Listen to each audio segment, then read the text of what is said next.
હવે સાંભળીએ આજનું પ્રાસંગિક. વિષય છે ભારત રત્ન પ્રતિભાઓ. સંપાદન અને પઠન શ્રી વિરલ રાણા. મહાન સ્વતંત્રતા સેનાની અને પ્રખર રાષ્ટ્રવાદી અને ભારતીય ભાષા, સભ્યતા અને સંસ્કૃતિનું ગૌરવ લઈને રાષ્ટ્ર નિર્માણમાં મહત્વનું યોગદાન આપનારા બે ભારત રત્નોની જન્મજયંતિની ગઈકાલે ઉજવણી કરવામાં આવી, જેમાં પ્રથમ રત્ન ડોક્ટર મદન મોહન માલવીયાજી કે જેમની ઓક્ટોબર 59મી જન્મજયંતિ ઉજવાઈ રહી છે, તો બીજા ભારત રત્ન છે પૂર્વ પ્રધાનમંત્રી અટલ બિહારી વાજપેયી કે જેમની 96મી જન્મજયંતિની ઉજવણી કરવામાં આવી. બંને લોકનાયકો બહુમુખી પ્રતિભાના સ્વામી હતા અને રાષ્ટ્રના નિર્માણમાં અને ભારતીય સભ્યતા અને સંસ્કૃતિના જતન માટે તેમનો સિંહ ફાળો રહ્યો છે. પંડિત મદન મોહન માલવીયાજીનું યોગદાન આઝાદી પૂર્વેનું અને અટલ બિહારી વાજપેયીનું આઝાદી પછીનું, પરંતુ બંને વચ્ચે પરસ્પર ઘણી બધી સમાનતા રહી છે, જેમાં રાષ્ટ્રવાદની સર્વોપરિતા, ધર્મપરાયણતાની સાથે સાથે ભારતીય ભાષા, સભ્યતા અને સંસ્કૃતિ પ્રત્યેનો અનહદ પ્રેમ કેન્દ્રમાં રહ્યો છે. અને કદાચ એ જ સમાનતાઓ બંનેને ભારત રત્ન જેવા સન્માન અને દેશના સર્વોચ્ચ સન્માનથી સન્માનિત કર્યા છે.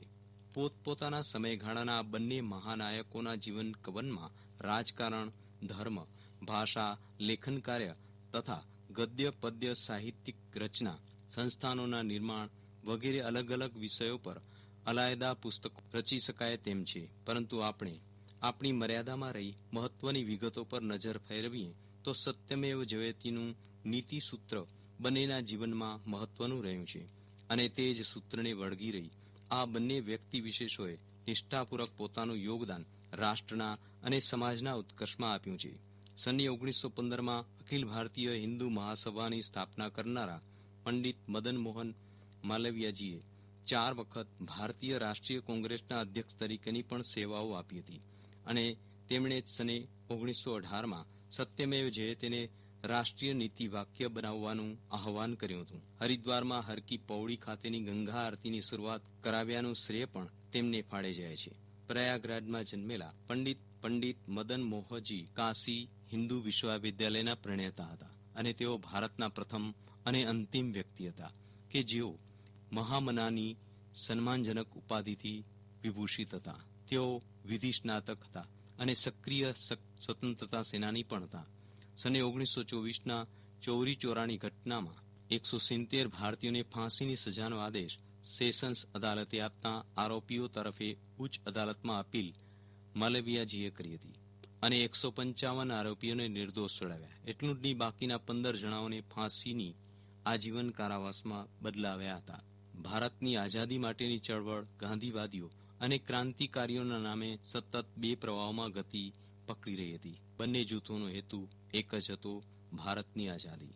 વર્ષ 2015માં પૂર્વ પ્રધાનમંત્રી અટલ બિહારી વાજપેયીએ ભારત રત્નથી સન્માનવાની સાથે જ પંડિત મદન મોહન માલવીયાજીને મરણોપરાંત ભારત રત્નથી સન્માનવામાં આવ્યા છે.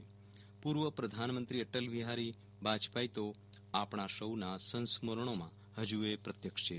1992માં નરસિંહ રાવની સરકાર વખતે પદ્મ વિભૂષણથી સન્માનિત વાજપેયીએ 5 દાયકાઓ સુધી સંસદ સદસ્ય તરીકેની સેવાઓ આપી છે. સમર્થ ભારત, સક્ષમ ભારત માટે સંકલ્પ સાથે તેમના કાર્યકાળમાં પોખરણ અણુ પરીક્ષણ અવિસ્મરણીય છે. તે ઉપરાંતના પણ તેમના યોગદાનથી આપણે સૌ અવગત છીએ. વાજપેયીજીના જન્મદિવસને સુશાસન દિવસ તરીકે ઉજવવાનું ભારત સરકારે જાહેર કર્યું છે. ભારતીય ઇતિહાસમાં સ્થાન મેળવનારા ઉપરોક્ત બંને ભારત રત્નો પોતપોતાના સમયકાળના સાર્વજનિક જીવનના નાયકો હતા. ભારત રત્ન પ્રતિભાઓ. આ પ્રાસંગિક આપે આકાશવાણીના ભુજ કેન્દ્ર પરથી સાંભળ્યું.